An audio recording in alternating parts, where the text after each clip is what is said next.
quick supplemental video to the Crown Victoria front end swap. There are going to be two of these, one for the brakes and one for the power steering. Today is brakes. As you can see, tire fits in there nice and low with this conversion, but one of the issues is that the Crown Vic front end brake system has metric and the truck's original system is standard, so you have to get an adapter. There's an Element part number, it was like $3. I'll show you the part number later. You just pop the adapter in between the two and you can just use these brakes, and then you bleed them like normal.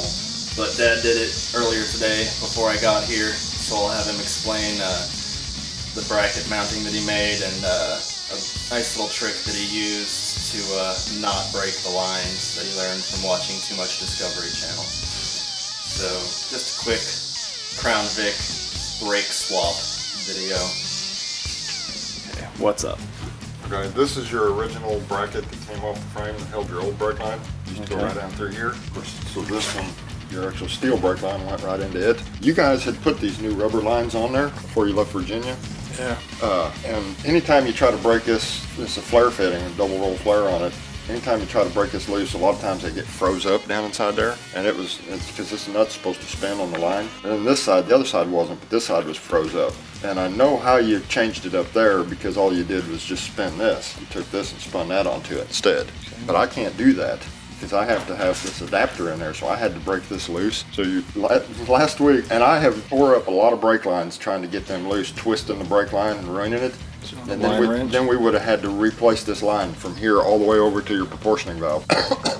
But just last week I was watching that show Cuban Chrome, and I saw, and they were telling me they can't find bolts and all that kind of stuff down there, and I watched them, and they took a torch and they heated up a bolt, and then they instantly threw cold water on it, and that would go down inside there and break all that rust loose, so I decided to try it. It worked? It worked beautiful. I mean, as soon as I heated this up till it was all just barely getting red, tossed a little bit of water on it, let it sit for a few minutes, took my pliers, and it just started spinning free. So we used a Cuban Chrome trick to finish off our and I just seen gas monkey. I just seen it last week. So this is your original bracket right here that was hooked to the hose. So all I did was take this, butt it up against this bracket, and then just welded it right across through here. So this is this is your old bracket off of your Crown Vic, and this is your bracket off of your truck, just welded together. It's in the perfect spot. And your adapters that you ordered to adapt this to that. Now grab that bag for me. Bag doesn't make any sense. Well, all I need is that part number. Hold it up. That's the part number for adapting the Crown Vic brakes to your original truck brakes. So yeah, that worked really cool. On the other side, I did exactly the same thing, but I had to reposition the bracket.